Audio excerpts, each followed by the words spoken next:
You've probably fallen for this trick before. With Quicksilver from Capital One, you're earning unlimited 1.5% cash back on Banks make it seem like they're here to help us. But here's the reality. Americans have set a new record for credit card debt. Total balances have topped $1 trillion. I've studied the ins and outs of how these institutions scam us into staying broke. And what I'm going to show you goes a lot deeper than you think. One of the things that I had to sit back and realize is that banks are in the business of making money, not losing it.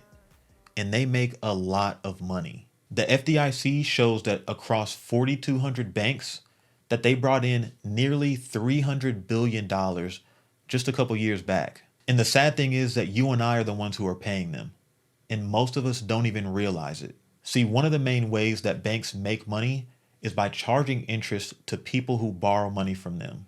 And this can come in the form of many different loans, anything from cars to personal loans to business or mortgage and credit cards.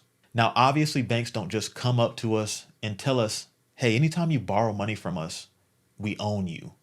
It just doesn't happen that way.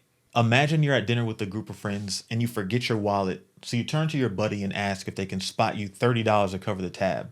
So they say, yeah, I got you. Then they pull out a calculator and say, for each day it takes until you pay me back, I'm going to charge you 57 cents. I mean, we're probably never going to borrow money from them. We might not even be friends after that. So why do we keep taking out loans? And I'm not judging anybody because it's really not even our fault.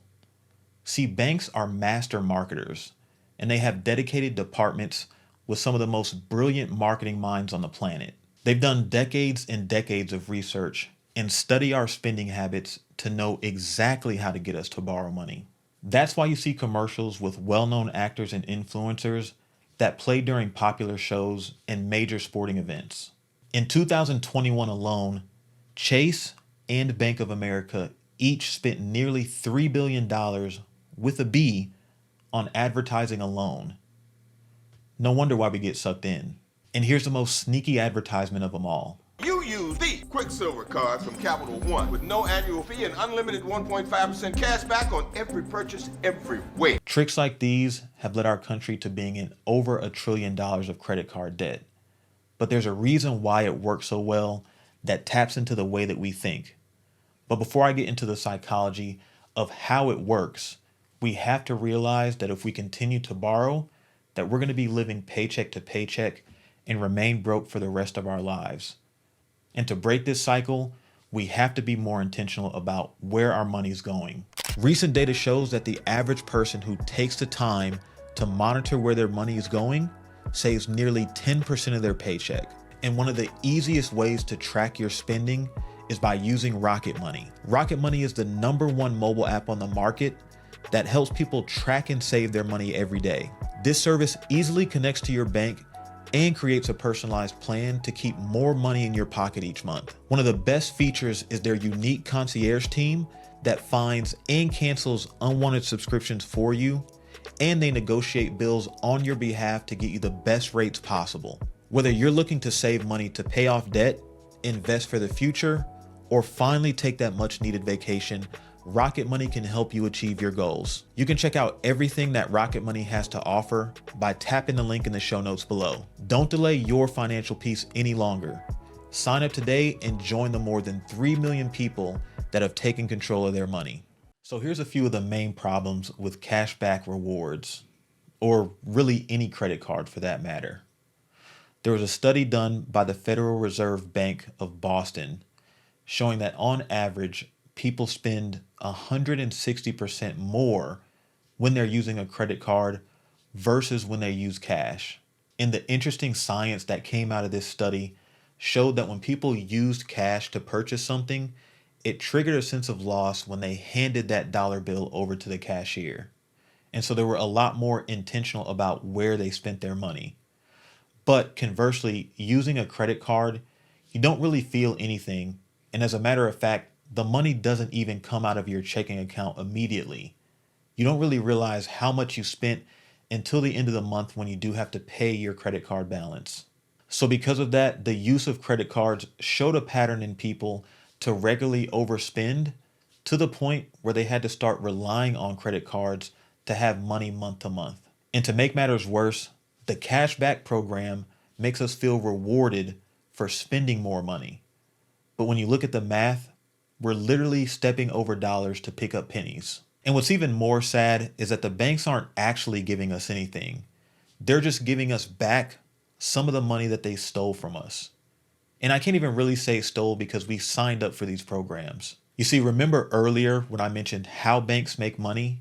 And it's off of the interest that they charge people for borrowing from them. The average interest of a credit card nowadays is about 23%.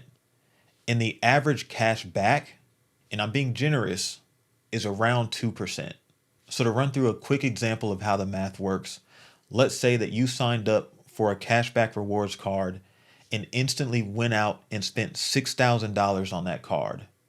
If you were to do that, the math would break down to where you receive 2% cash back or $120. Now let's say that you never spent another dime on that card from that $6,000 balance and you started paying the minimum payments and it took you 3 years to pay off that $6,000. After it's all said and done, you would end up paying the bank $2,361 in interest over that 3-year period. Now, I don't know about you, but to me, the math ain't mathin'. And maybe you're somebody who pays off your full balance every month, so you don't see a problem with cashback rewards. But in my personal opinion, there's still a few problems with it. Number one, like I said before, typically you're going to overspend just because, number one, you're using a credit card, and number two, in the back of your mind, you are getting cash back for it. The second thing is that you can't really tell the future.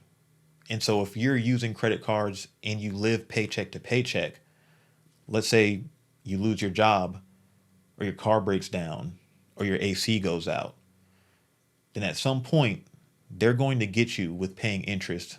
So at the end of the day, you would lose that game anyway.